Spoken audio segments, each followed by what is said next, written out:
Vous rêvez d'une marche héroïque sur la surface de Mars et d'une nouvelle civilisation. Mais en réalité, vous suffoquerez au milieu d'une tempête de sable empoisonné, car le sol martien est une décharge toxique, remplie de perchlorates qui détruisent la glande thyroïde. Vous voulez respirer? L'appareil MOXIE a fonctionné pendant des années pour ne produire que 122 grammes d'oxygène. Pourtant, pour survivre et produire le carburant du retour, il vous en faudrait 10 millions de fois plus. C'est un gouffre mathématique, mais le plus terrifiant n'est pas là. À cause du phénomène de perte de vue de la Terre, votre cerveau, incapable de voir sa maison, se déconnectera lentement de la réalité. Si vous voulez connaître les détails de cet enfer psychologique et physique, cliquez sur le bouton « S'abonner » car ces vérités vont vous déranger. Nous commençons. Pendant des années, nous avons cru qu'aller sur Mars n'était qu'une question de courage, d'argent ou de volonté politique. Les films de science-fiction et les présentations des milliardaires nous ont toujours raconté la même histoire. Nous irons là-bas. Nous planterons le drapeau. Nous fonderons une colonie et nous reviendrons quand nous le voudrons. Comme si c'était une opération logistique difficile mais possible. Semblable à la traversée d'un océan pour s'installer sur un nouveau continent. Cependant, le monde scientifique, en particulier les disciplines de la physique et de la biologie, crie désormais la vérité dérangeante qu'il murmurait depuis longtemps. Mars n'est pas un nouveau monde, c'est un piège biologique. Les analyses de 2024 et cette étude fracassante publiée dans la revue Scientific Reports ont tout changé, car nous savons maintenant que le problème n'est pas d'y aller. Le véritablement possible, c'est d'en revenir. Maintenant, imaginez-vous sur cette surface rouge. Le ciel au-dessus de votre tête a la couleur d'un métal rouillé. Et la température extérieure est glaciale, moins 60 degrés Celsius. L'air que vous voudriez respirer vous étoufferait instantanément, car il est composé à plus de 95% de dioxyde de carbone. L'humain le plus proche que vous pourriez appeler à l'aide se trouve à 55 millions de kilomètres. Mais le plus effrayant n'est ni cette distance, ni les conditions environnementales hostiles.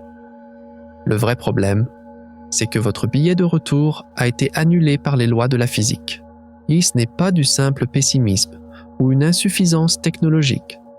C'est une conclusion dictée par les règles fondamentales de l'univers. L'étude publiée en 2024, qui modélisait les scénarios de retour du Starship depuis Mars, a anéanti notre optimisme. Les chercheurs, même dans les scénarios les plus optimistes où l'équipage recyclait toutes ses ressources, n'ont trouvé aucun scénario de retour viable avec le Starship. La fusée la plus performante de l'histoire humaine. Ce n'est pas une opinion. C'est un fait scientifique, évalué par des pairs. Au cœur de cette impossibilité se trouve une équation très ancienne et très simple. La cruelle équation de la fusée, formulée en 1903 par le professeur russe Konstantin Tsiolkovsky, alors qu'aucun humain ne s'était encore élevé d'un seul mètre. Cette équation est comme la dette d'une carte de crédit du voyage spatial. Chaque centime que vous ne payez pas porte intérêt. Mais ici, l'intérêt n'est pas linéaire. Il est exponentiel. Autrement dit, lorsque vous voulez accélérer une fusée, la quantité de carburant nécessaire n'augmente pas linéairement. Elle croît de manière explosive. Pour augmenter votre vitesse d'1 km par seconde, vous dépensez une certaine quantité de carburant. Mais pour le 2e kilomètre, vous en dépensez beaucoup plus. Et pour le 10e kilomètre, vous devez brûler une quantité si colossale qu'elle défie la logique. Voilà précisément le prix à payer pour s'échapper de Mars.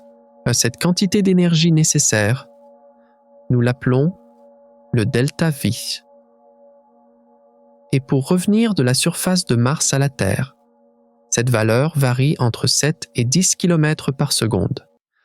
La vitesse de libération de la Terre est de 11,2 km par seconde, tandis que celle de Mars est de 5 km par seconde, ce qui peut sembler plus facile à première vue. Mais c'est une grave erreur, car il ne suffit pas de s'échapper de l'attraction de la planète.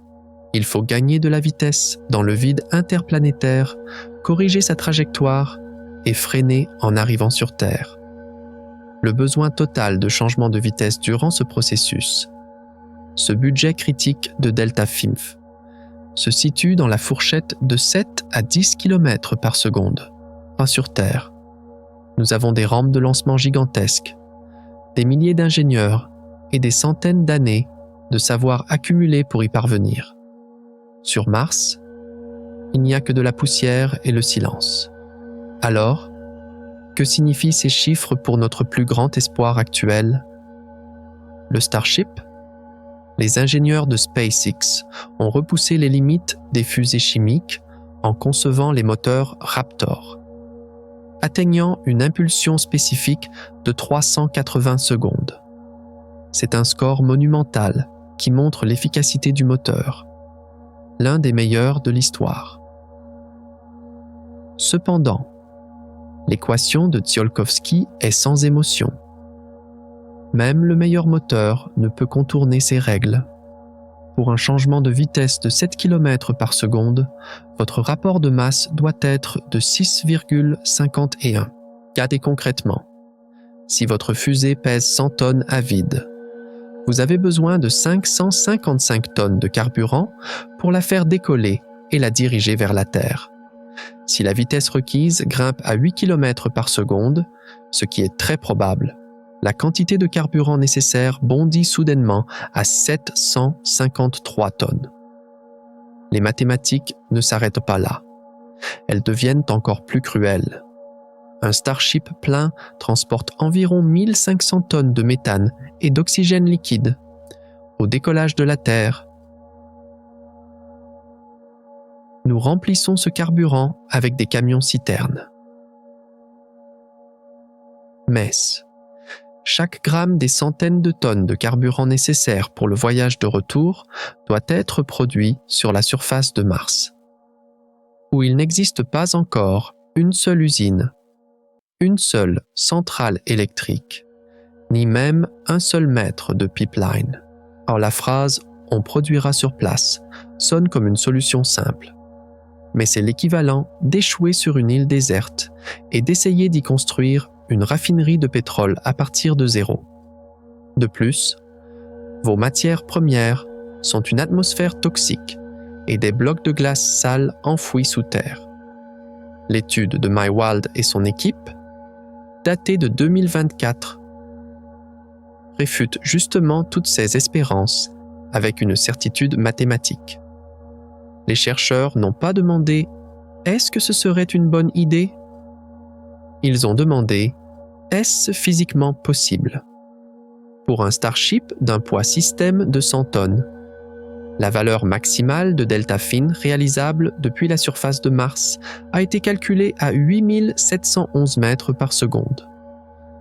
Cependant, la valeur minimale globale requise pour le retour sur Terre est de 7120 et 1 mètre par seconde.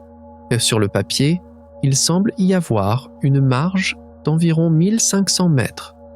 Mais cela s'applique à un univers sans friction et sans erreur, qui n'existe pas dans le monde réel. Lorsque vous prenez en compte les pertes gravitationnelles, la traînée atmosphérique et les inefficacités du moteur, il s'avère que cette marge est en réalité négative.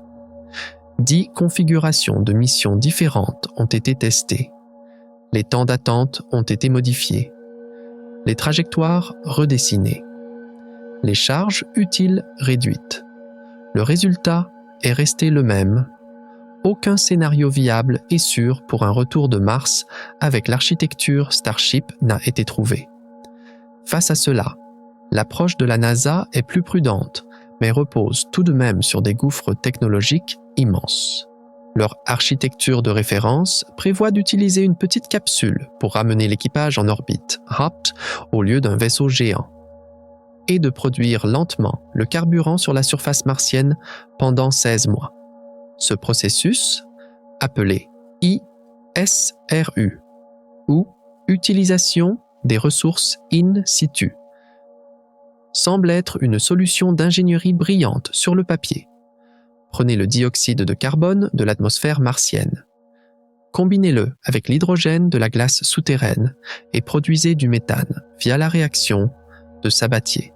Mais il y a un monde entre réaliser cette réaction en laboratoire et le faire dans une usine entièrement autonome à des millions de kilomètres de distance.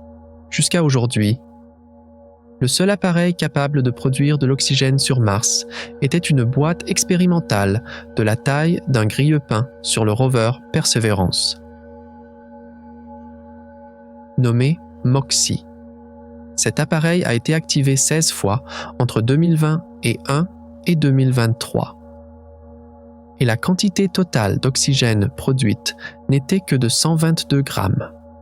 Oui, vous avez bien entendu, le summum d'un projet de plusieurs milliards de dollars a produit à peine le poids d'une pomme en oxygène. Pourtant, une mission de retour habitée nécessite des millions de fois cette quantité. Il faut produire, stocker et maintenir à l'état liquide l'équivalent de 10 millions de pommes en carburant. Pour y parvenir, il faudrait d'abord trouver, excaver et faire fondre 1600 tonnes de glace d'eau cachées dans les profondeurs du sol gelé de Mars. Et il faudrait alimenter toute cette opération minière avec une source d'énergie ininterrompue de 3,4 mégawatts. Ce besoin énergétique est environ 185 fois supérieur à la capacité du réacteur nucléaire le plus avancé que la NASA développe actuellement. Autrement dit, l'énergie nécessaire pour installer une station-service sur Mars est des centaines de fois supérieure à ce que notre technologie peut produire. Mais, même si nous résolvions miraculeusement les problèmes d'énergie et de carburant, un autre mur se dresserait devant nous, un mur avec lequel nous ne pourrons jamais négocier la géométrie impitoyable du temps et des orbites.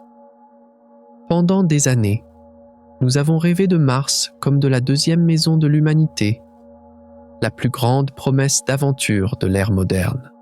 Les films de science-fiction et les présentations tape à l'œil des milliardaires de la technologie nous ont vendu la même histoire fascinante. Nous irons là-bas. Nous planterons notre drapeau dans la poussière rouge. Nous établirons des colonies et nous reviendrons en héros sur Terre. Comme s'il s'agissait de traverser un océan pour s'installer sur un nouveau continent. Une entreprise ardue mais purement logistique. Cependant, le monde scientifique, notamment avec les analyses choc, publiées en 2024, a transformé ce rêve en un cauchemar sans issue. Nous savons maintenant que le vrai problème n'est pas d'y aller. Le véritablement impossible, c'est d'en sortir vivant, à cause des réalités impitoyables des lois de la physique et de la biologie. Mars n'est pas un nouveau monde. C'est un piège biologique parfaitement conçu. Imaginez-vous maintenant sous ce ciel couleur rouille, au milieu de la désolation. La température extérieure est figée à un glacial moins 60 degrés.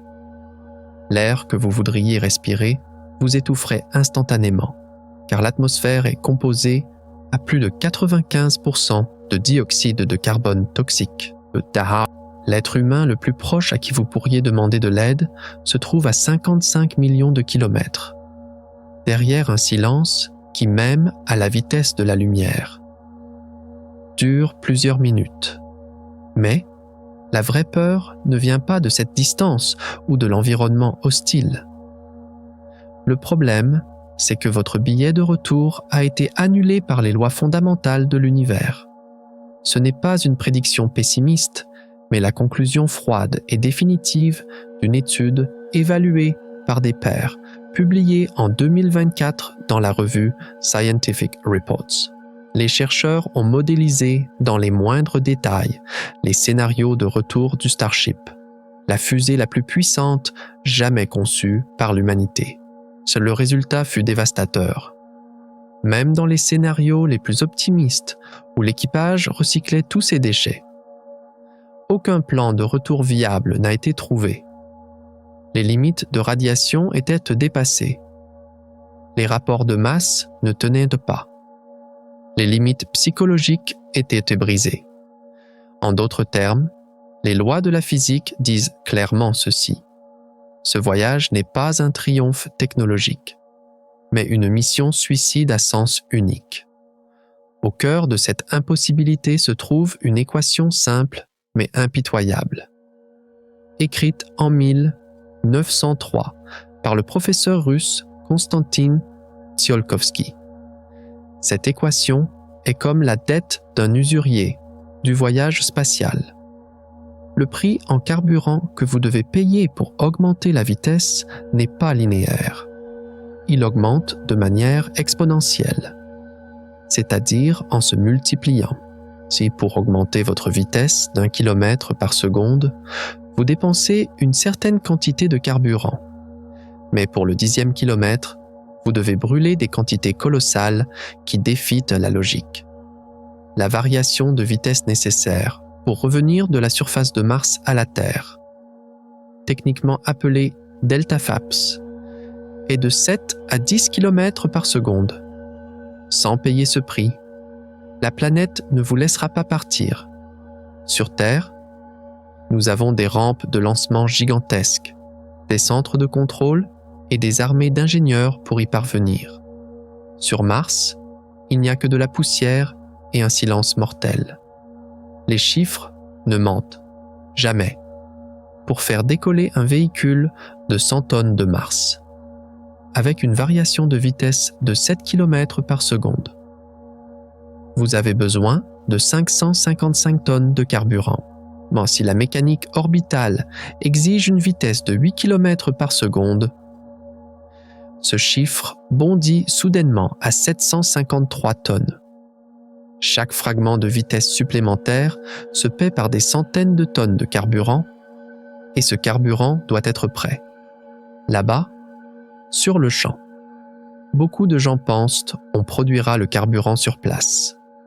Tout le plan de Space repose sur cela. L'utilisation des ressources in situ, ISRU. Combiner le dioxyde de carbone de l'atmosphère avec la glace souterraine pour produire du méthane par la réaction de Sabatier. Sur le papier, cela semble aussi logique que de faire du verre avec du sable et du soleil. Mais l'application pratique est un véritable gouffre technologique. Un Starship plein nécessite 1500 tonnes de carburant et d'oxygène. Les modèles mathématiques de Mewald et son équipe en 2024 ont prouvé que lorsque l'on prend en compte les pertes gravitationnelles et la traînée atmosphérique, la réserve théorique tombe à zéro dans la pratique. Pour un vaisseau de 100 tonnes, le delta-phi maximal productible sur Mars est de 8711 mètres par seconde, mais le minimum requis pour revenir sur Terre est de 7121 mètres par seconde. Bien qu'il semble y avoir une petite marge sur le papier, les pertes au décollage l'engloutissent complètement. De plus, notre technologie actuelle est à des années-lumière de cette production massive. L'appareil MOXIE sur le rover Perseverance, au cours de 16 essais entre 2021 et 2023, n'a produit au total que 122 grammes d'oxygène. C'est à peine le poids d'une pomme de taille moyenne. C'est pour remplir un Starship. Nous avons besoin de 10 millions de fois cette quantité, soit le poids de 10 millions de pommes en carburant. Pour y parvenir, vous devez trouver, creuser, traiter 1600 tonnes de glace des profondeurs du sol gelé de Mars et fournir 3,4 mégawatts d'énergie ininterrompue pendant tout le processus. Or, le réacteur nucléaire de surface le plus avancé que la NASA développe actuellement ne produit que 40 kW, soit moins d'1% de ce qui est nécessaire. C'est comme essayer d'alimenter une centrale nucléaire avec une pile crayon. Vous n'avez pas de carburant, pas d'énergie, et les lois de la physique ont annulé votre billet de retour. Même si vous résolviez miraculeusement toutes ces impossibilités techniques, que vous construisiez l'usine et remplissiez les réservoirs, un gardien se dresserait devant vous, un gardien que vous ne pourrez jamais négocier ou corrompre la mécanique orbitale. La Terre et Mars ne sont pas deux stations fixes dans l'espace.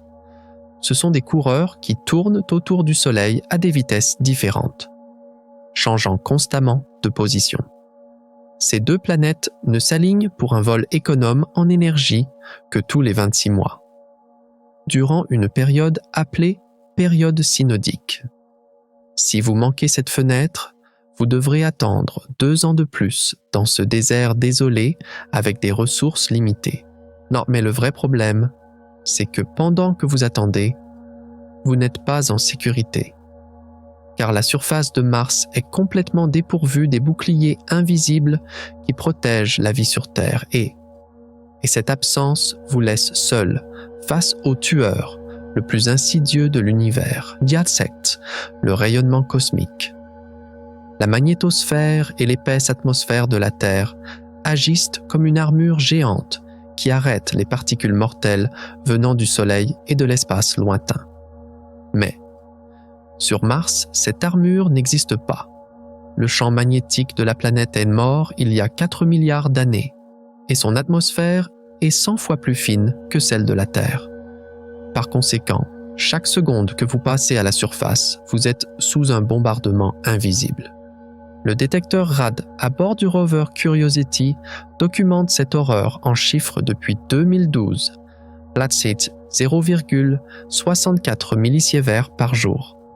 Ce chiffre peut vous paraître faible, mais son effet cumulatif est dévastateur. Une année passée sur Mars équivaut à 77 ans de radiation naturelle reçue sur Terre. Vieillir là-bas, c'est comme mettre votre horloge biologique en avance rapide. Mais ce qui est vraiment effrayant n'est pas seulement le dosage, c'est le type de radiation.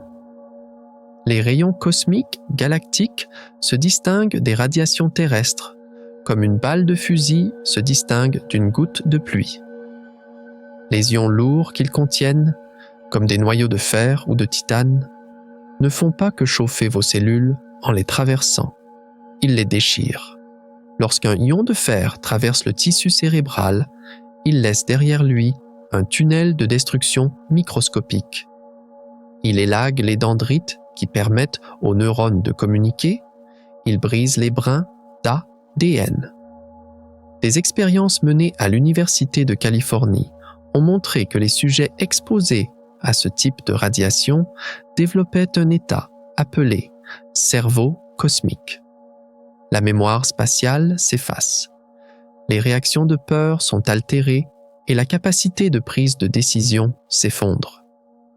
Imaginez un astronaute incapable de se souvenir sur quel bouton appuyer en cas d'urgence, ou se figeant en pleine panique, car la radiation ne menace pas seulement votre corps avec le cancer.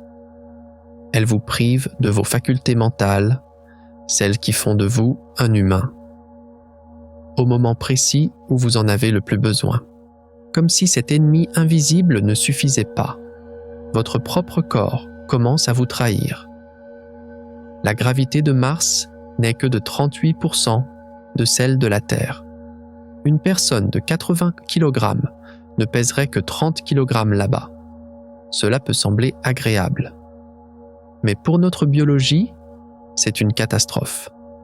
Vos os, ne recevant plus le signal gravitationnel, sont perçus par le corps comme une charge inutile et commencent à fondre.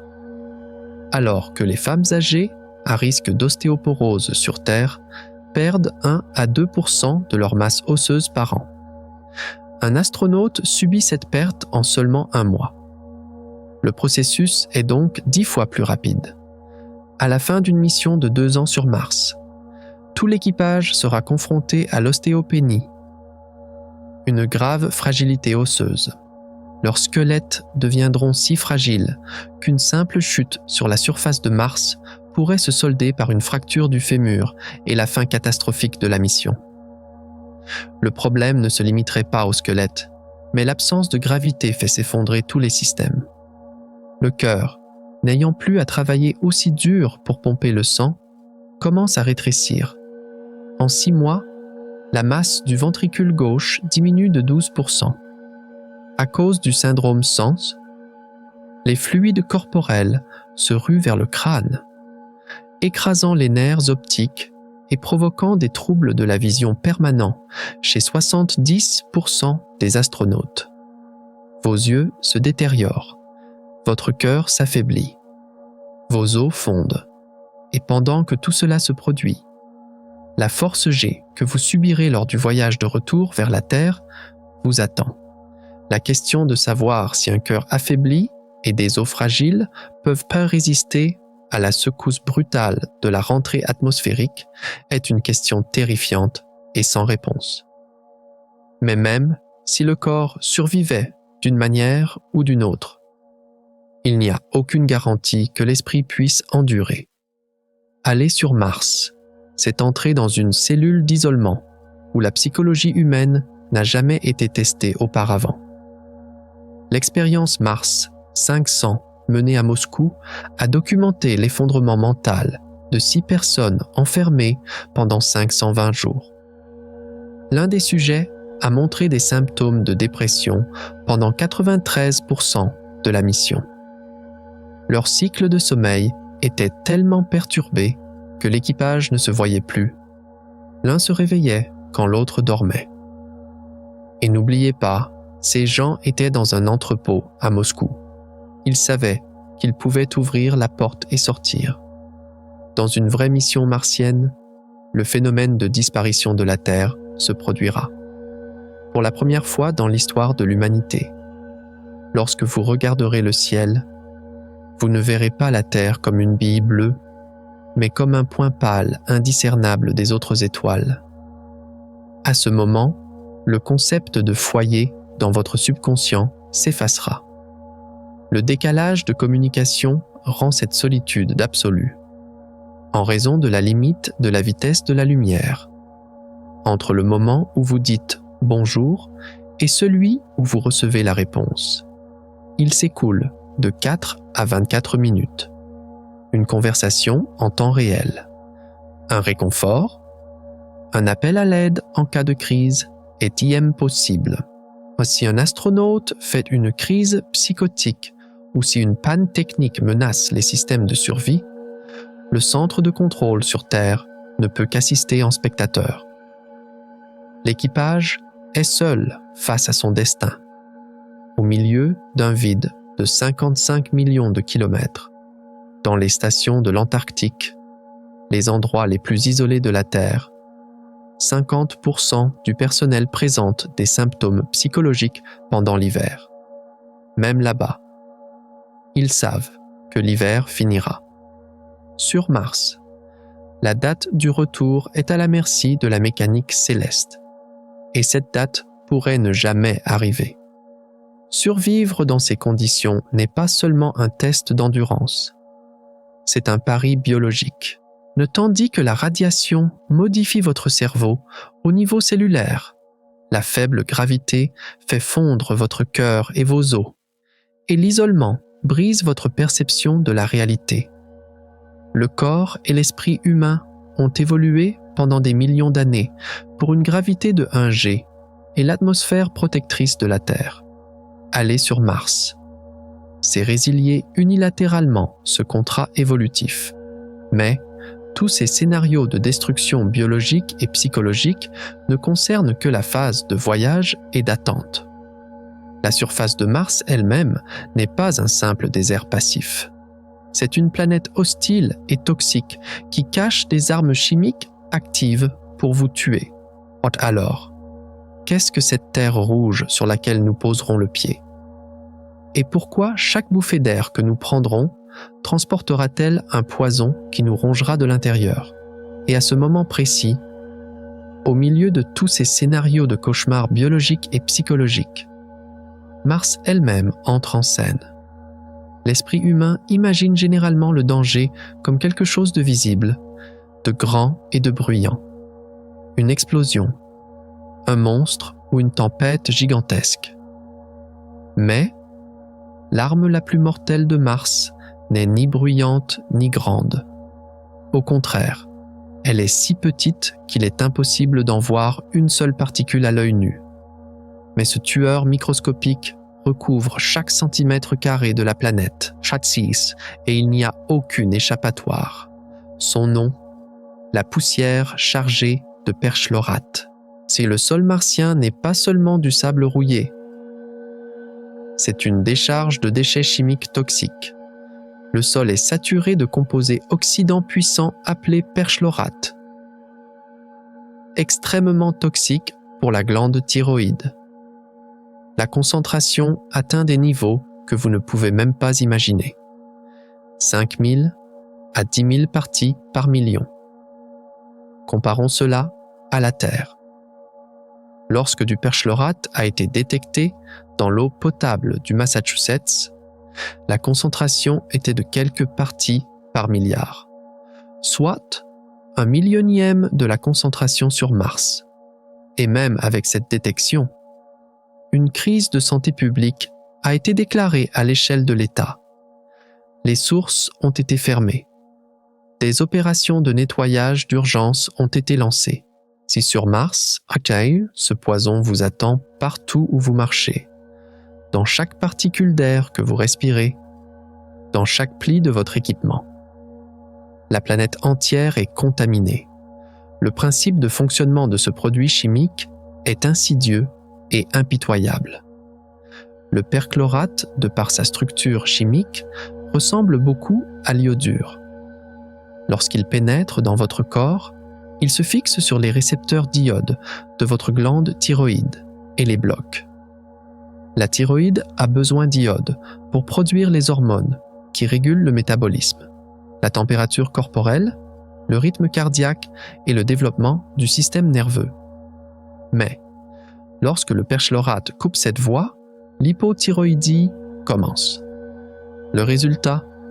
Fatigue chronique, dépression s'aggravant, effondrement des fonctions cognitives. Une étude publiée en 2025 dans la revue GeoHealth a porté la situation à une dimension encore plus effrayante.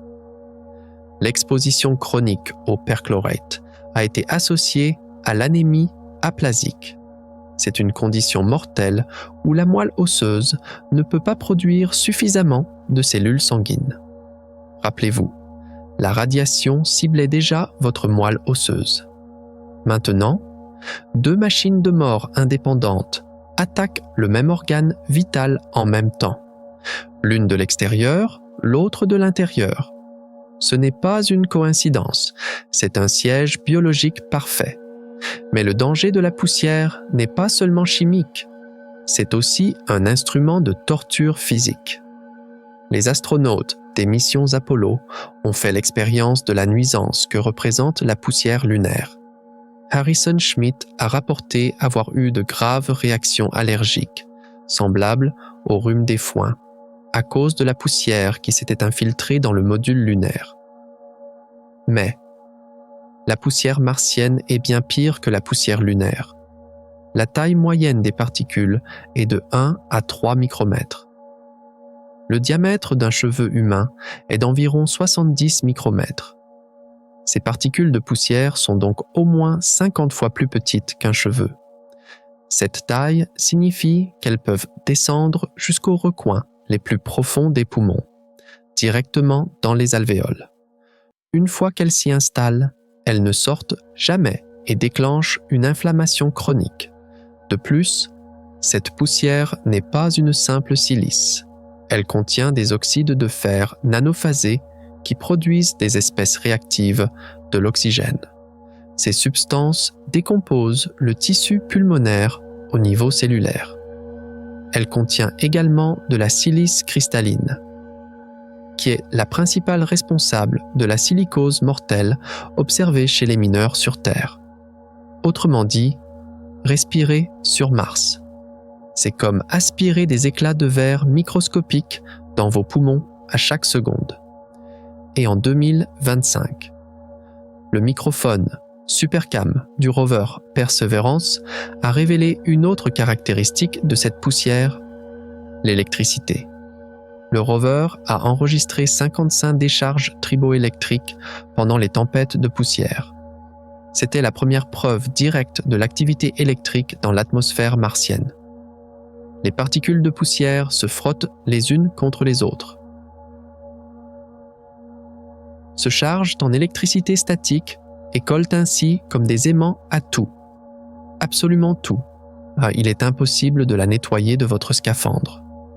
Impossible d'empêcher son entrée dans l'habitat. Elle est partout. Et parfois, cette poussière se transforme en un monstre qui engloutit la planète entière.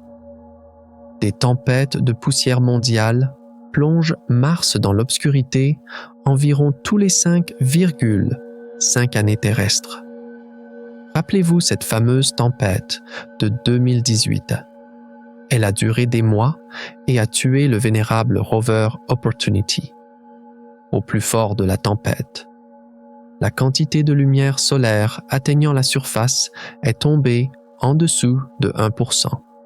Si votre unité de survie dépend de panneaux solaires, ce n'est pas une crise énergétique, c'est une condamnation à mort. Des mois sombres où le soleil a disparu, où la poussière recouvre tout, où la température chute à moins 80 degrés. L'énergie nucléaire n'est pas une option. C'est une nécessité. Mais la technologie nucléaire dont nous disposons actuellement est loin de pouvoir répondre à ce besoin. C'est précisément là que la violence climatique de Mars entre en jeu. Les variations de température de la planète font passer les déserts les plus rudes de la Terre pour une douce journée de printemps. Dans le cratère G0, la température diurne peut atteindre moins 22 degrés, puis chuter brutalement à moins 83 degrés la nuit. Une différence de température de 60 degrés en une seule journée. Dans certaines régions, cette différence peut atteindre 100 degrés. Ce choc thermique se répète chaque jour, sans interruption. Le métal se dilate et se contracte. Les joints durcissent et se fissurent. Les circuits électroniques sont mis à rude épreuve. La fatigue des matériaux est le tueur le plus silencieux mais le plus assidu sur Mars. Il travaille en 3-8 et ne prend jamais de pause. Combien de temps le plus solide des habitats peut-il résister à ce stress constant?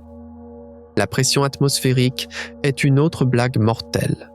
610 pascal, soit seulement 6 millièmes de la pression au niveau de la mer sur Terre. Cette valeur est bien en dessous de la limite d'Armstrong.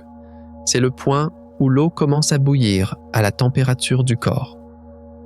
Si un trou se forme dans votre scaphandre ou si votre habitat perd sa pression, la formation de bulles de gaz dans votre sang et l'ébullition de vos fluides corporels, ébullisme, ne prendront que quelques secondes. Vous perdrez conscience en 15 secondes. Et en 1 minute, vous serez mort. Et Mars fait tout son possible pour percer votre habitat. La sonde InSight a détecté 1319 séismes martiens en 4 ans. Le plus puissant était de magnitude 4,7. Mais le vrai danger vient d'en haut. Une nouvelle analyse dans la revue Nature Astronomy a révélé que 280 à 360 météores s'écrasent sur la surface de Mars chaque année, créant des cratères de plus de 8 mètres. C'est 5 fois plus que les estimations précédentes. L'atmosphère très fine ne peut arrêter ces roches spatiales. Presque chaque jour, un cratère de 8 mètres se forme quelque part. Une fois par mois, une destruction de 30 mètres. Sur une durée de vie de colonie de 50 ans, la probabilité qu'un météore tombe sur votre tête devient une certitude statistique. Mais face à toutes ces menaces naturelles, à quel point sommes-nous préparés en tant qu'humanité? Nous faisons confiance à la technologie, n'est-ce pas? Nous disons, on trouvera un moyen. Mais les données nous montrent à quel point cette confiance est infondée. Moxie, cette merveilleuse machine à oxygène, n'a pu produire que 12 grammes par heure. Pour maintenir un humain en vie, il faudrait augmenter cette capacité de 200 fois. Et pour remplir une fusée de 10 millions de fois, ce n'est pas juste faire un peu plus grand. C'est passer d'une expérience de laboratoire à une révolution industrielle. Et le gouffre entre les deux est immense. Le système de survie, ECLSS de la Station spatiale internationale, bien qu'étant la technologie la plus avancée de l'humanité, tombe constamment en panne. Les temps de maintenance sont 22 fois plus longs que prévu. Les pompes de recyclage de l'urine tombent si souvent en panne que la fiabilité totale du système chute à 98% dans certaines analyses. Une probabilité d'échec de 2% sur Mars signifie la mort. Parce que là-bas, vous ne pouvez pas commander de pièces de rechange. Le prochain cargo, au mieux, arrivera dans 26 mois. Et la nourriture, ce besoin fondamental. La quantité de calories nécessaires pour maintenir un astronaute en vie est connue. Pour une équipe de 4 personnes, si vous voulez créer une zone agricole autosuffisante, vous avez besoin d'une surface de culture de 720 à 1000 mètres carrés. Le système Veggie actuel de l'ISS a la taille d'un sac à main. La réalité est donc que les premiers colons ne mangeront pas de pommes de terre martiennes. Ils consommeront des aliments emballés, probablement dégradés par les radiations, apportés de la Terre. Un stock de 10 tonnes de nourriture. Et quand ce stock sera épuisé, il se peut qu'il n'y en ait pas de nouveau. En regardant ce tableau, nous voyons que Mars n'est pas une opportunité, mais un panneau d'avertissement. Un lieu au-delà des limites biologiques, chimiques, physiques et psychologiques. Mayes, l'histoire de l'humanité est remplie de récits de ceux qui ont poursuivi l'impossible. La différence, cette fois-ci, est que jamais aucun explorateur n'est parti pour un désert sans air, toxique et radioactif, sans billet de retour. Alors, malgré tous ces risques, quelle est cette impulsion irrésistible qui pousse l'humanité là-bas? Et le prix de cette impulsion se limitera-t-il à la vie de quelques astronautes? Et cette impulsion nous confronte au plus grand pari technologique de l'histoire humaine, le Starship. Cette fusée géante de SpaceX n'est pas seulement un véhicule, c'est l'incarnation d'une idéologie en acier. Cependant, ce géant d'acier se débat avec des problèmes qui l'empêchent même de s'échapper de sa propre ombre. 11 tentatives de vol ont été effectuées. Seules 6 ont réussi, 3 fois. Le gigantesque booster a été rattrapé par des bras mécaniques, ce qui est un miracle d'ingénierie. Mais la vraie réalité est la suivante. Le Starship n'a pas encore atteint l'orbite, même lors des vols suborbitaux. Les boucliers thermiques se sont désintégrés lors de la rentrée atmosphérique. Elon Musk lui-même l'a avoué. Personne n'a encore fabriqué un bouclier thermique orbital entièrement réutilisable. C'est l'équivalent de dire « Nous n'avons pas encore inventé la roue, mais nous vendons la voiture. » Et pour un vaisseau se rendant sur Mars, le bouclier thermique n'est pas un accessoire de luxe. C'est la seule ligne entre la vie et la mort. Mais la véritable impasse technologique ne réside pas dans la fusée elle-même, mais dans le ravitaillement en carburant. Le cœur de l'architecture martienne repose sur le concept de ravitaillement en orbite. Le Starship, en décollant de la Terre, dépense la majeure partie de son carburant pour vaincre la gravité. Pour continuer vers Mars, il doit rencontrer des vaisseaux ravitailleurs en orbite et remplir à nouveau ses réservoirs. Cette opération doit être effectuée en apesanteur, avec des liquides cryogéniques, c'est-à-dire extrêmement froids. Space a réussi en 2024 à transférer 5 tonnes de carburant entre 2 réservoirs du même vaisseau. C'est une étape importante, oui, mais c'est comme verser de l'eau d'un verre à l'autre. La mission vers Mars, c'est comme transférer du pétrole avec un tuyau entre 2 navires sur une mer déchaînée. La quantité de carburant nécessaire pour envoyer un Starship sur Mars est colossale. Selon les estimations, il faudrait 8 à 15 vols de ravitailleurs pour remplir un seul vaisseau habité. L'ancien administrateur de la NASA, Mike Griffin, a analysé ce scénario avec une guillotine mathématique.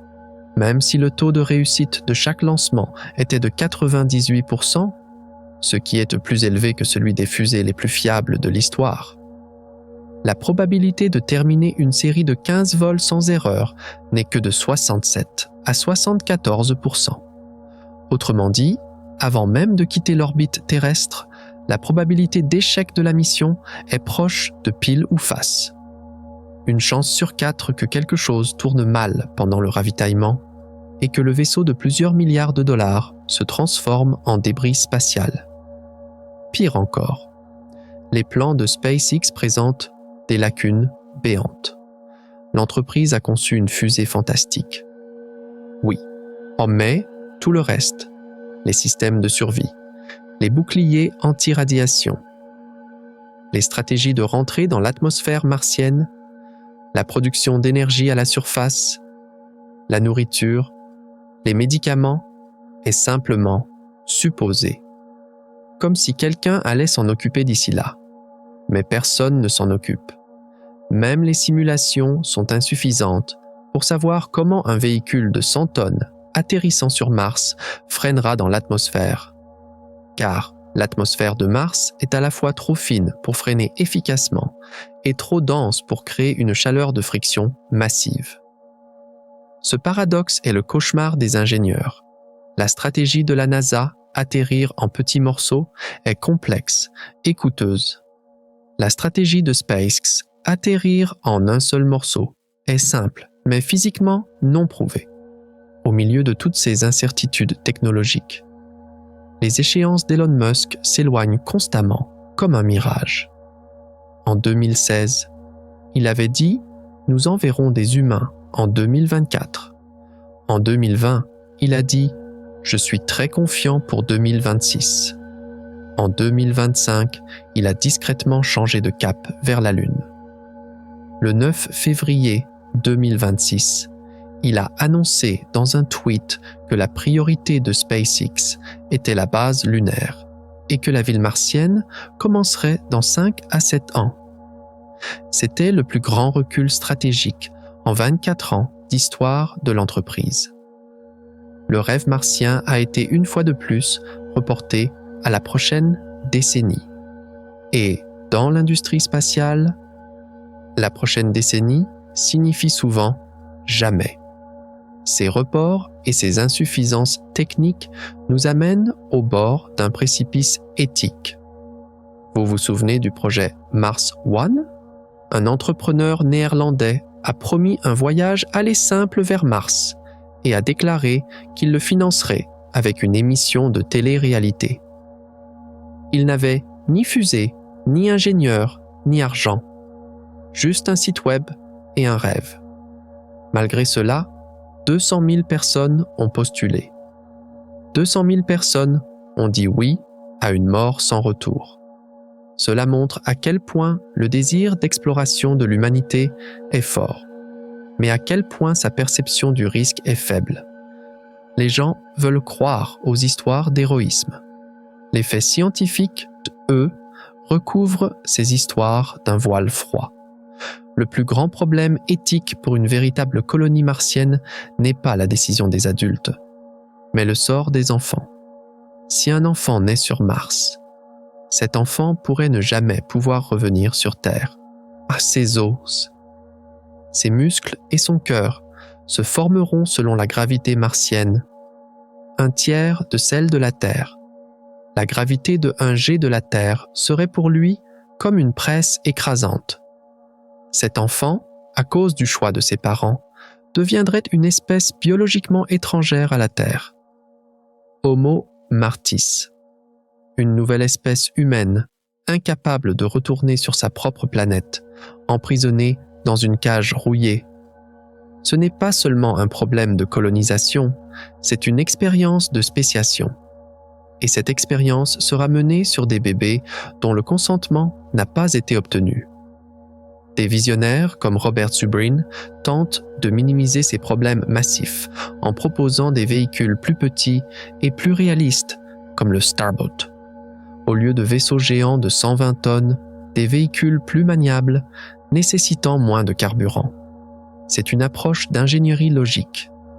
Mais même, cela ne résout pas les problèmes fondamentaux de la biologie.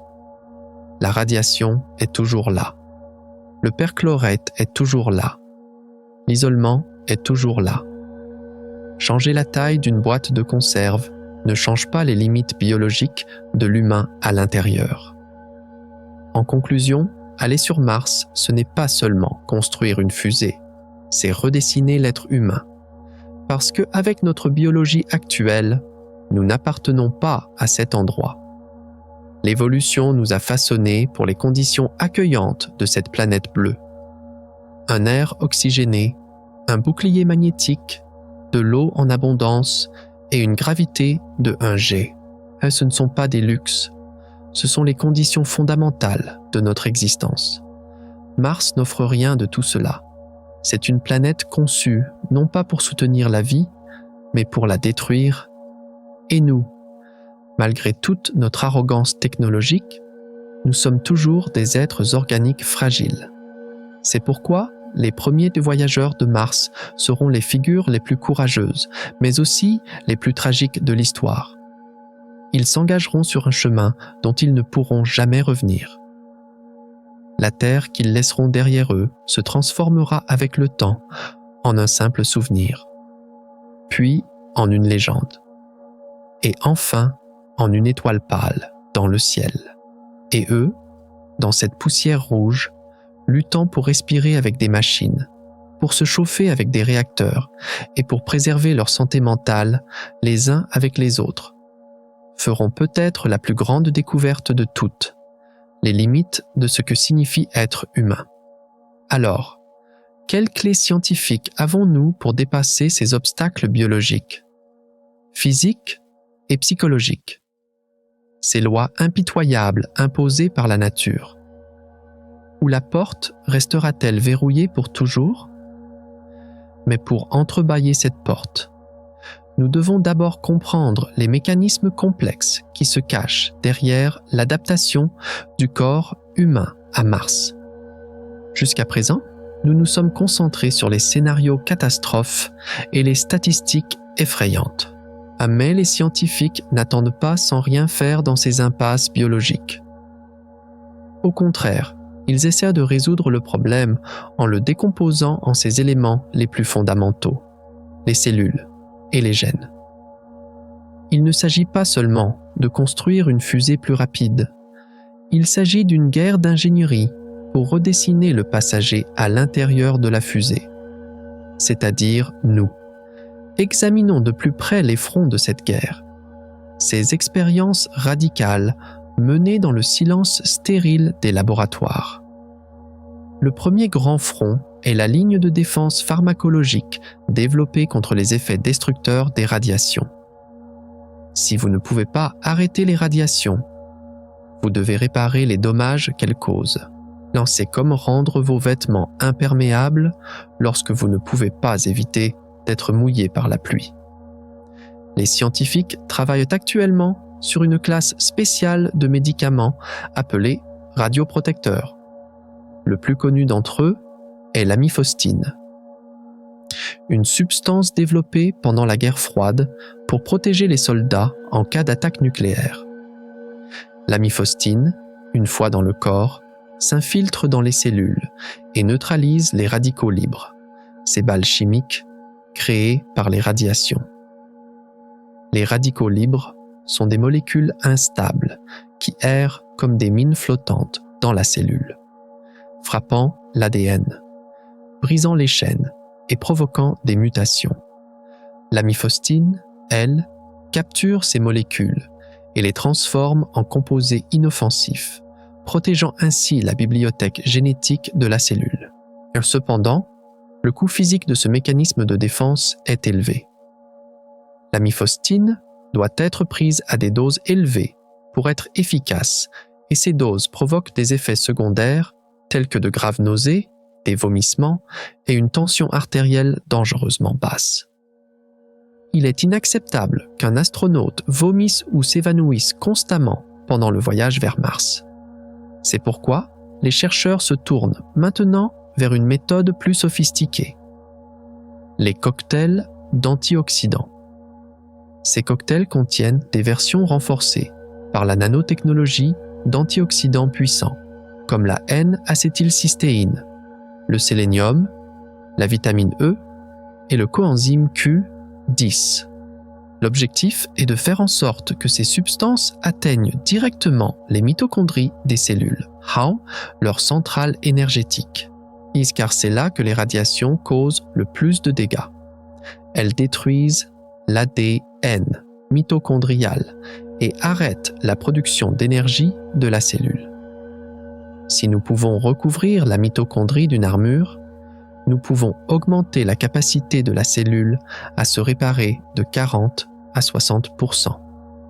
C'est comme porter un gilet pare-balles, vous sentez l'impact, mais vous ne mourrez pas.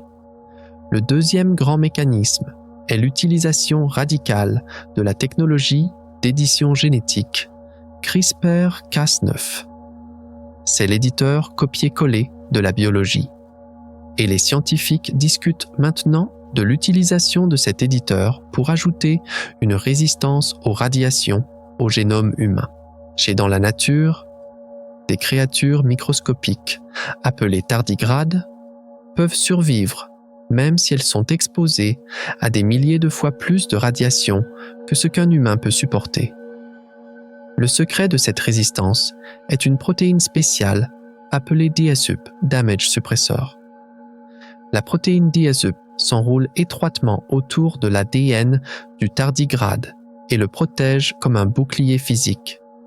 Lorsque les radiations arrivent, la protéine absorbe l'impact et empêche la rupture de la chaîne d'ADN. En laboratoire, lorsque le gène DSUP a été ajouté à des cellules humaines, il a été observé que la résistance de ces cellules aux rayons X augmentait de 40%. C'est une idée qui repousse les limites de la science-fiction.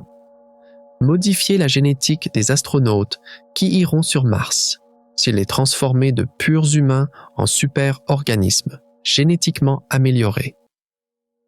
Le processus physique est simple. Les cellules souches du candidat astronaute sont prélevées. Le gène DSUP est ajouté en laboratoire avec CRISPR. Puis, ces cellules renforcées sont réinjectées dans le corps. À mesure que ces cellules se multiplient, le corps devient plus résistant aux radiations. Dans les anciennes méthodes, nous essayions de protéger des radiations en recouvrant les parois du vaisseau de plomb ou d'eau. Cela alourdissait le vaisseau de plusieurs tonnes et faisait exploser les coûts de carburant. Dans la nouvelle approche, nous ne renforçons pas le vaisseau, mais le passager. Au lieu d'un bouclier de 100 tonnes, une modification d'ADN de quelques microgrammes. C'est comme si un chevalier médiéval enlevait sa lourde armure pour lui donner un bouclier invisible implanté sous la peau. Plus léger, moins cher, mais éthiquement bien plus controversé. Le troisième mécanisme critique est la simulation de la gravité artificielle. Le seul moyen certain d'arrêter la perte osseuse et musculaire pendant le voyage vers Mars est de redonner au corps la sensation de gravité. Les médicaments et les exercices ne font que ralentir le processus. Ils ne l'arrêtent pas. La NASA et d'autres agences spatiales travaillent depuis des années sur le concept de centrifugeuse. Ce système est un vaisseau spatial qui tourne comme une roue géante, ou un module plus petit qui tourne à l'intérieur du vaisseau. La règle de physique est simple, la force centrifuge. De la même manière que vous êtes projeté vers l'extérieur dans les balançoires tournantes d'un parc d'attractions.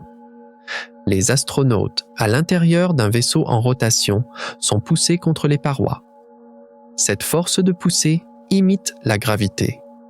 Si vous faites tourner le vaisseau à environ 4 à 6 tours par minute et que son diamètre est suffisamment grand, les occupants ressentiront une force équivalente à la gravité de Mars, 0,38 G, ou même à celle de la Terre, 1 G. Mais c'est là que l'ingénierie entre en conflit avec la physiologie humaine. Si le diamètre du vaisseau est petit, les pieds de l'astronaute peuvent ressentir un G, tandis que sa tête, plus proche du centre, peut ne ressentir que 0,5 G. Cette différence de gravité, gradient, provoque de graves vertiges et des troubles de l'orientation.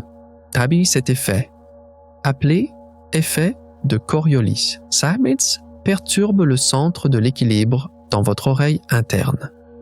C'est pourquoi, pour une gravité artificielle efficace, SAECTIS, le diamètre du vaisseau doit être d'au moins 100 à 200 mètres. Dans les anciennes conceptions, essayer de faire tourner tout le vaisseau était un gaspillage colossal d'énergie et de matériaux.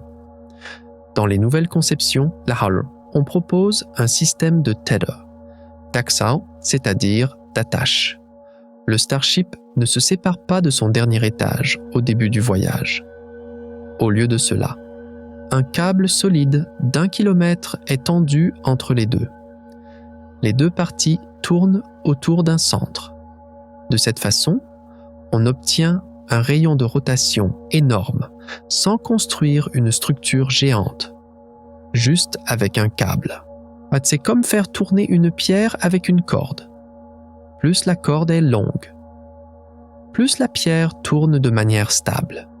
Ce système pourrait réduire à zéro la perte osseuse, empêcher le rétrécissement du cœur et arrêter l'afflux de liquide vers le cerveau. Il est donc possible de tromper le corps pendant le voyage et de lui faire croire qu'il est toujours sur Terre. Le quatrième, et peut-être le plus surprenant mécanisme, est l'hibernation humaine, techniquement appelée torpeur. Les scientifiques cherchent des moyens de plonger les astronautes dans un sommeil profond pendant le voyage. Ce n'est pas seulement pour passer le temps.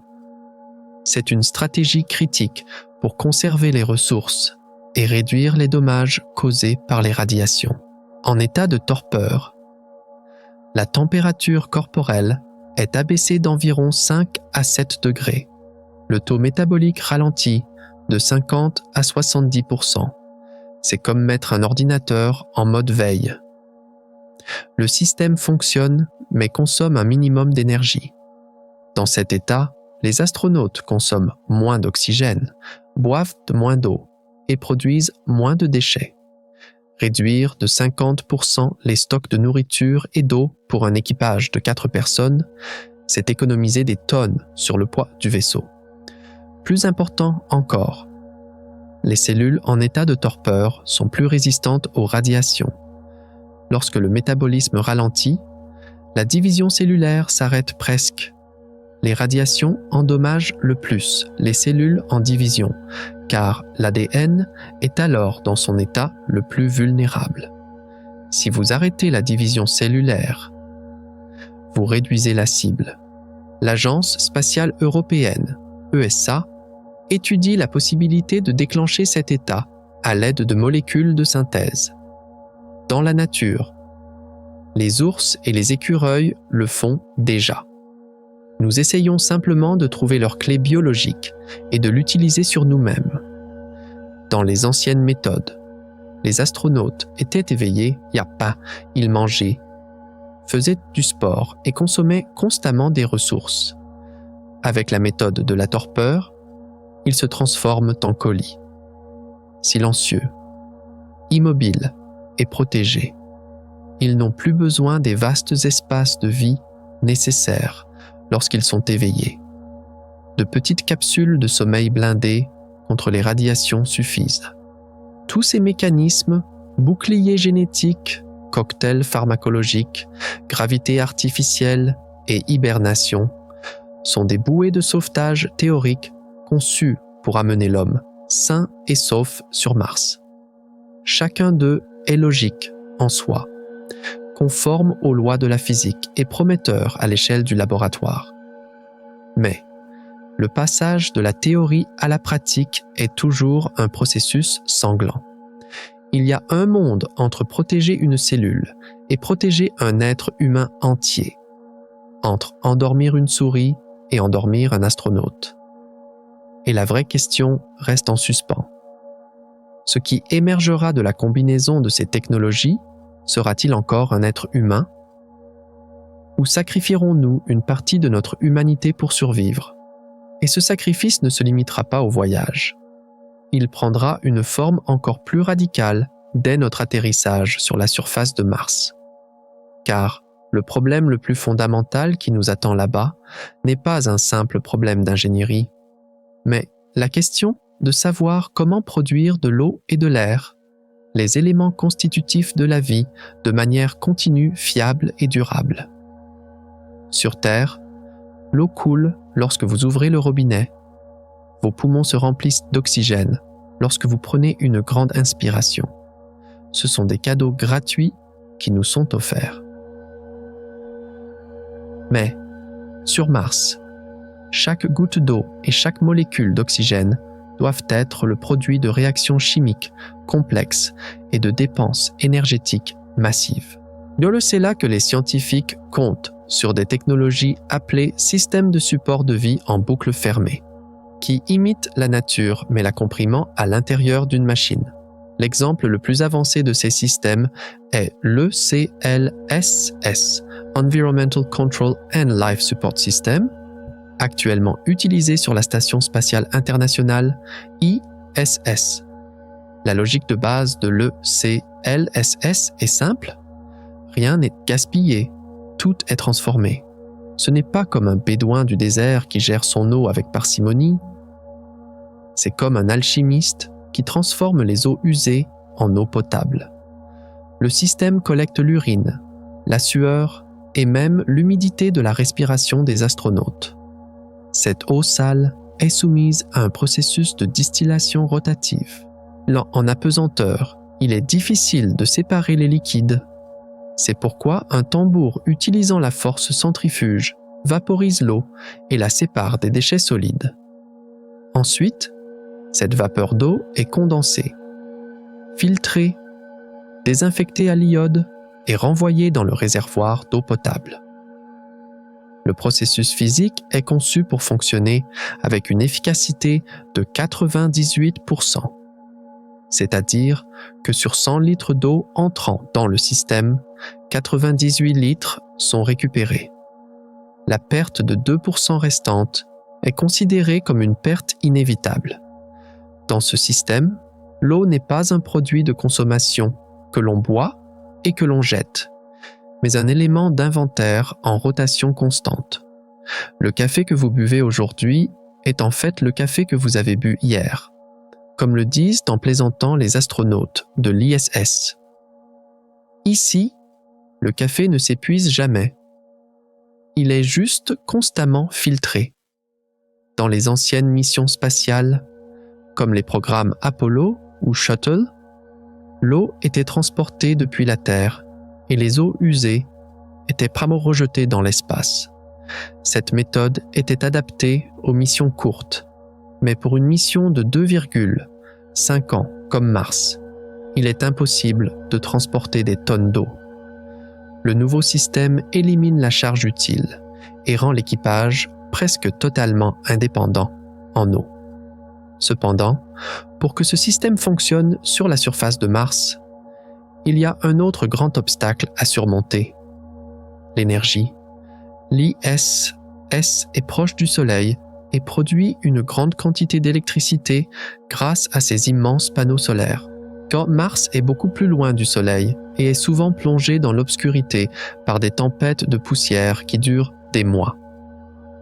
C'est pourquoi, pour une colonie martienne, l'énergie solaire est un ami peu fiable. C'est là qu'interviennent les réacteurs nucléaires compacts développés par la NASA, appelés Kilopower. Kilopower est une centrale nucléaire miniature de la taille d'une poubelle, utilisant de l'uranium-235. Son principe de fonctionnement repose sur une technologie inventée au XIXe siècle, mais modernisée pour l'ère spatiale: le moteur Stirling. L'uranium dans le cœur du réacteur produit une chaleur immense par réaction de fission. Cette chaleur est transportée au moteur Stirling par des caloducs remplis de sodium. Le moteur Stirling utilise la différence de chaleur pour déplacer un piston, et ce mouvement est converti en électricité. Le système est si simple qu'il ne comporte presque aucune pièce mobile, ce qui minimise le risque de panne.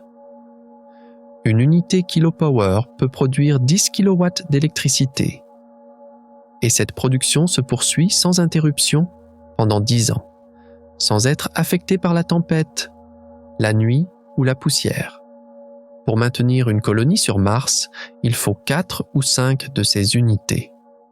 Les anciens réacteurs nucléaires nécessitaient d'énormes tours de refroidissement et des systèmes de sécurité complexes. Kilopower est un système passif autorégulé qui fonctionne sur le principe du plug and play. S'il surchauffe, les lois de la physique ralentissent la réaction et le risque de fusion est éliminé. C'est la seule chaleur entre la vie et la mort, dans les nuits glaciales et sombres de Mars.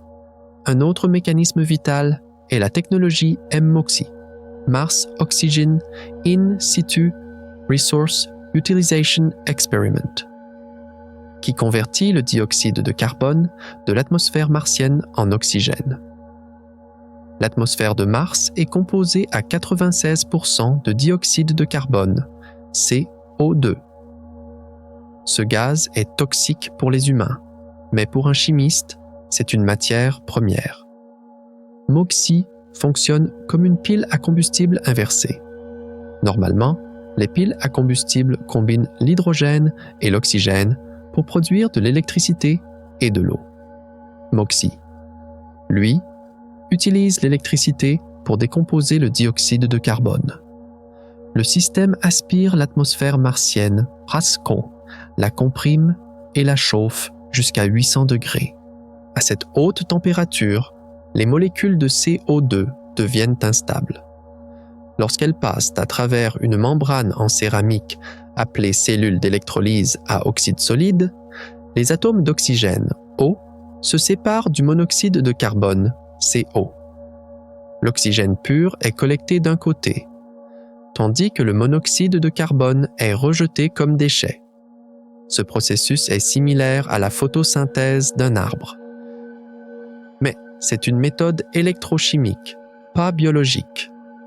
Alors qu'un arbre utilise la lumière et l'eau pour le faire, MOXIE n'utilise que de l'électricité et de la chaleur. Un petit prototype sur le rover Perseverance a prouvé que la technologie fonctionnait en produisant 6 à 10 grammes d'oxygène par heure. Mais pour une colonie humaine, cette échelle doit être multipliée par des centaines. Un système de taille normale pourrait produire suffisamment d'oxygène pour une maison 24 heures sur 24, 7 jours sur 7. Dans les anciens plans, l'oxygène devait être transporté depuis la Terre dans des réservoirs. Cela occupait une grande partie de la capacité de charge de la fusée. Grâce à MOXIE, Il est possible d'aller sur Mars avec des réservoirs vides et de les remplir sur place. C'est comme partir en camping en emportant seulement une bouteille vide et un puissant filtre à eau, au lieu de bonbonnes d'eau. Votre charge est plus légère. Votre portée est plus grande. Enfin, nous devons aborder les systèmes d'agriculture biorégénérative développés pour nourrir cette colonie. Le sol martien est toxique et ne contient pas de matière organique. Il n'est donc pas aussi facile d'y planter des pommes de terre que dans le film. Les scientifiques conçoivent des écosystèmes fermés en combinant la culture hors sol, hydroponie, et la culture aérienne, aéroponie. Dans ces systèmes, les plantes poussent dans des solutions d'eau riches en nutriments ou dans des brouillards nutritifs pulvérisés sur leurs racines.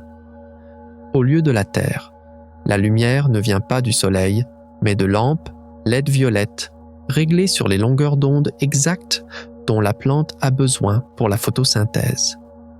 Ces lampes sont beaucoup plus efficaces que la lumière du soleil, car elles ne gaspillent pas d'énergie à produire de la lumière verte que la plante n'utilise pas. De plus, ces plantes ne sont pas seulement de la nourriture. Elles sont aussi un médicament psychologique. Les astronautes de la station spatiale disent que s'occuper des plantes leur apporte la paix et leur permet de maintenir un lien avec la Terre.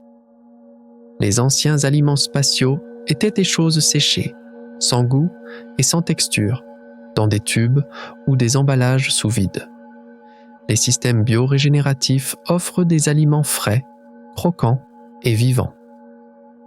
Le craquement d'une feuille de laitue ou l'odeur d'une tomate fraîche est l'antidépresseur le plus puissant pour préserver la santé mentale dans cette boîte de métal stérile.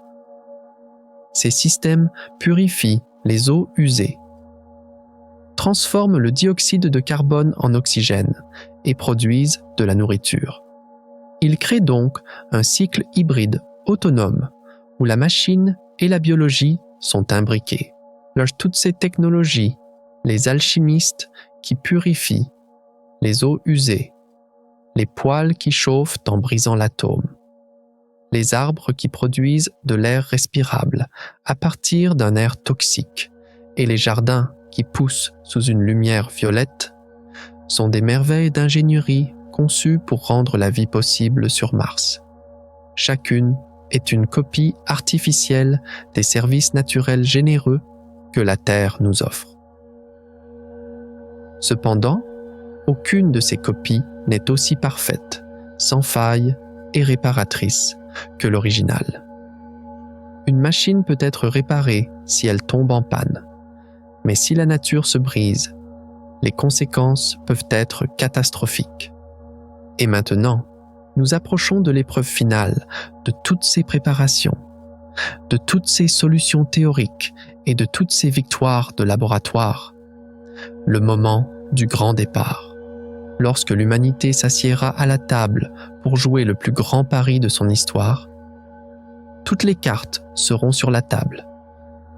Et lorsque ce dernier coup sans retour sera joué, ce qui nous attendra ne sera pas seulement une planète, mais aussi le secret le plus profond et le plus sombre de notre propre existence. Et maintenant, le vrai miracle, ou peut-être la vraie horreur, se cache au-delà de toutes ces préparations et de tous ces plans, dans l'instant critique où nous comprenons ce qu'est réellement Mars, car c'est au point de collision entre les machines parfaites conçues en laboratoire et la réalité chaotique de Mars que les scientifiques se préparent à vivre le plus grand choc de l'histoire. Mars n'est pas seulement une planète difficile. C'est une collection d'anomalies qui dépassent l'imagination humaine, qui défie les lois de la physique et qui brise nos limites biologiques.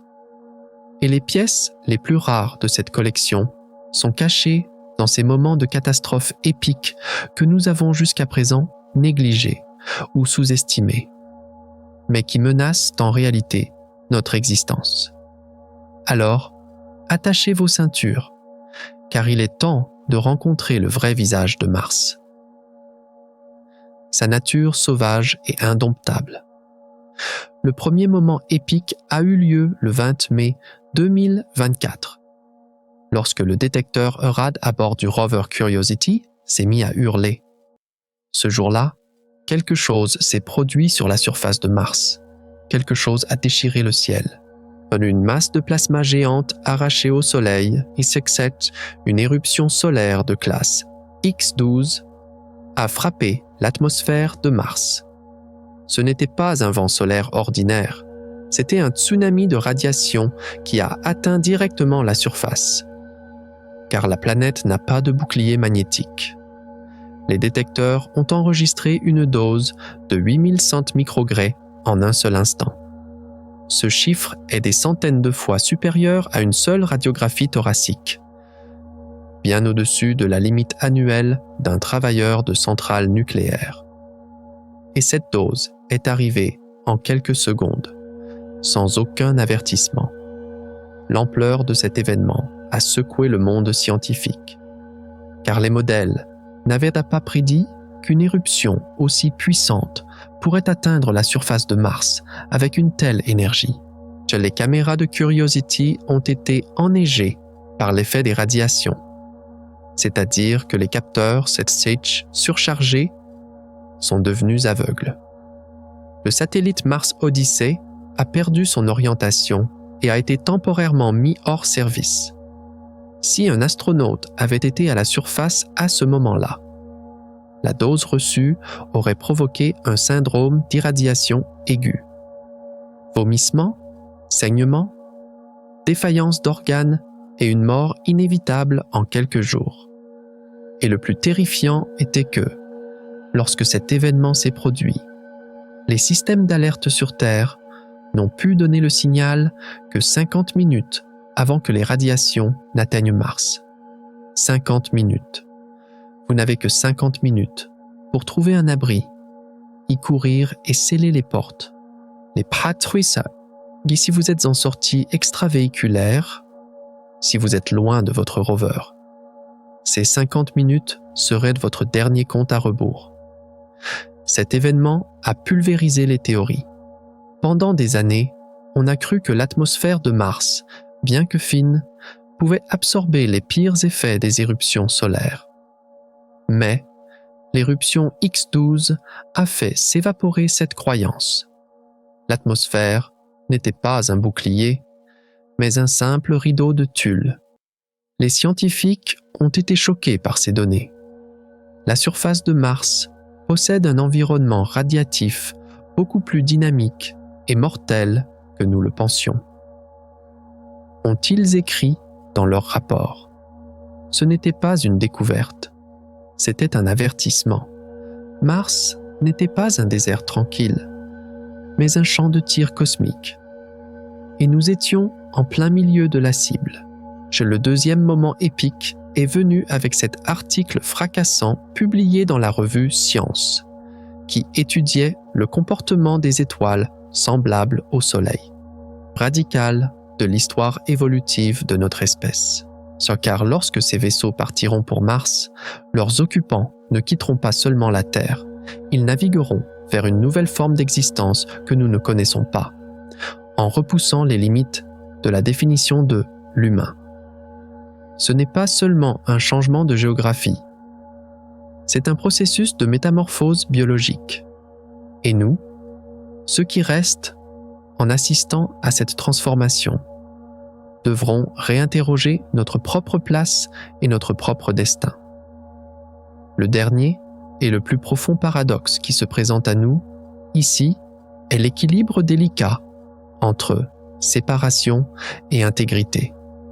D'une part, une distance physiquement infranchissable s'ouvrira entre ceux qui vont sur Mars et ceux qui restent sur Terre.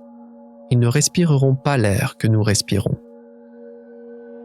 ne verront pas le bleu que nous voyons, ne sentiront pas la gravité que nous sentons. Avec le temps, leur langue changera, leur culture se différenciera, peut-être même leur apparence physique se transformera. ils deviendront des Martiens et nous resterons des Terriens. Cette séparation signifie la division de la famille humaine en deux. Comme un frère qui part de l'autre côté de l'océan pour ne jamais revenir, et avec le temps, même les lettres cessent. Une rupture triste et inévitable. Cette réalité contient une tragédie qui nous brise le cœur, car nous sommes habitués, tout au long de l'histoire, à être ensemble, à faire partie de la même histoire.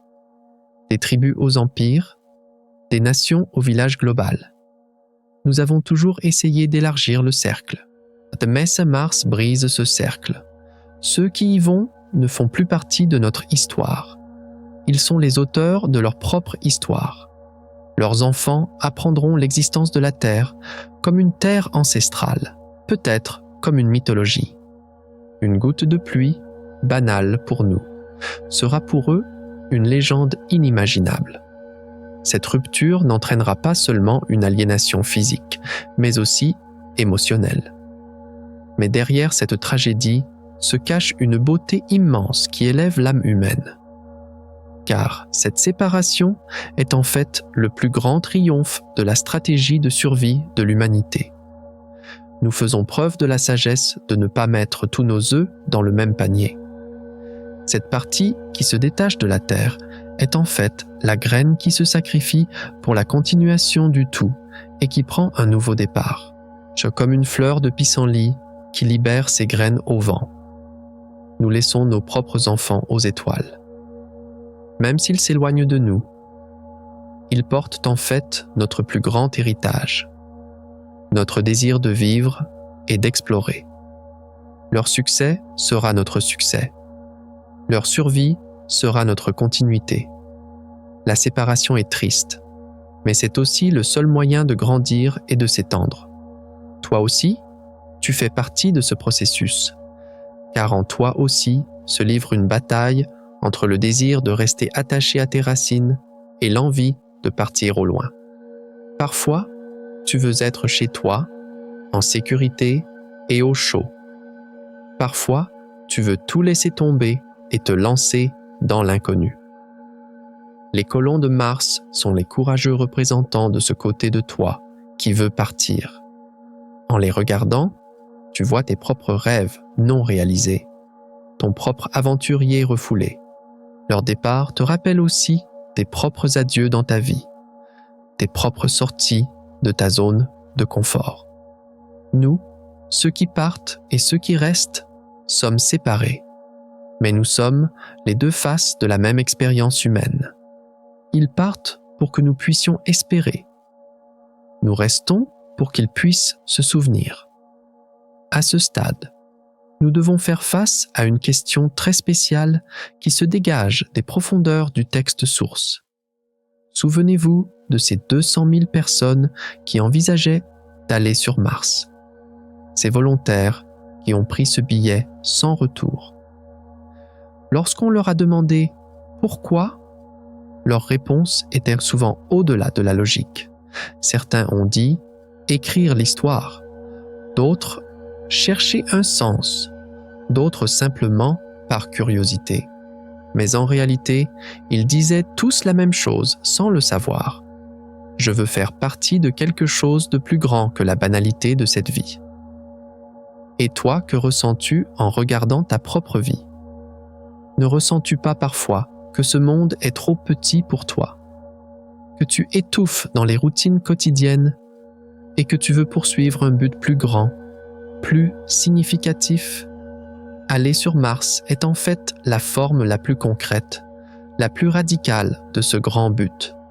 Y aller, ce n'est pas seulement changer de planète, c'est oser réécrire ton propre destin, ta propre histoire depuis le début, dans les conditions les plus difficiles, ce que ces volontaires ont ressenti. C'est en fait ce désir de devenir un héros qui sommeille en chacun de nous. Simplement, ils ont poussé ce désir à son extrême. Ce sentiment est à la fois effrayant et inspirant. Effrayant, si est, car refuser le confort, c'est risquer la mort. Inspirant, car cela montre que l'âme humaine peut défier la matière, le temps et même la mort. Tu n'iras peut-être pas sur Mars, mais tu as ton propre Mars, tes propres difficultés, tes propres impossibilités, tes propres objectifs à atteindre. Ces 200 000 personnes te murmurent ceci. N'aie pas peur. Ce qui semble impossible est simplement ce qui n'a pas encore été essayé. Leur courage peut être un carburant pour que tu surmontes tes propres obstacles dans la vie. Ils vont peut-être physiquement sur Mars, mais spirituellement, ils te montrent le chemin pour découvrir ton propre potentiel. Nous savons maintenant que le voyage vers Mars n'est pas seulement une question d'ingénierie des fusées. C'est l'épreuve de maturité de l'humanité. C'est le processus d'apprentissage pour quitter notre maison d'enfance, la Terre, et nous tenir debout par nous-mêmes dans la forêt froide et sombre de l'univers. Dans ce processus, nous aurons mal, nous subirons des pertes, nous tomberons peut-être de nombreuses fois. Les radiations endommageront nos cellules. La pesanteur fera fondre nos os. La solitude mettra notre âme à l'épreuve. Mais, à chaque chute, à chaque douleur, nous grandirons un peu plus. Ce voyage, autant qu'il nous apprendra notre petitesse et notre fragilité, nous montrera aussi notre résilience et notre capacité d'adaptation. La première fleur qui s'épanouira sur le sol toxique de Mars sera le monument de la victoire de l'humanité. Cette fleur ne sera pas l'œuvre de la nature, mais de la volonté. Et quand ce moment viendra, nous sur Terre, nous regarderons le ciel et nous saurons qu'un nouveau cœur bat sur ce point rouge. Ce cœur, même s'il ne bat pas au même rythme que le nôtre, sera nourri par la même source, le même désir de vie. À ce stade de notre voyage, il est temps de dépasser les détails techniques, les statistiques effrayantes et les interrogations philosophiques pour jeter un dernier regard en arrière. D'où sommes-nous partis? Qu'avons-nous appris et où allons-nous? Sans quitter des yeux cet horizon rouillé, nous tournons une dernière fois notre esprit vers le port sûr de la Terre. Car il n'est pas possible de partir sans dire au revoir. Et chaque grand voyage se termine en comprenant ce que signifie rentrer à la maison. Dès maintenant, nous sommes prêts à mettre la dernière phrase de toute cette histoire et à conclure cette longue, difficile, mais si fascinante aventure. Mourir sur Mars n'est qu'une fin biologique. Mais il existe un sort bien plus terrible dans l'univers. Être complètement effacé. Les trous noirs n'avalent pas seulement la matière. Ils peuvent détruire toute information sur votre existence. Alors que les lois de la physique disent que l'information ne se perd jamais. Les trous noirs violent-ils cette règle la plus fondamentale? Dans la prochaine vidéo, nous plongeons dans les profondeurs obscures du plus grand cauchemar de Stephen Hawking.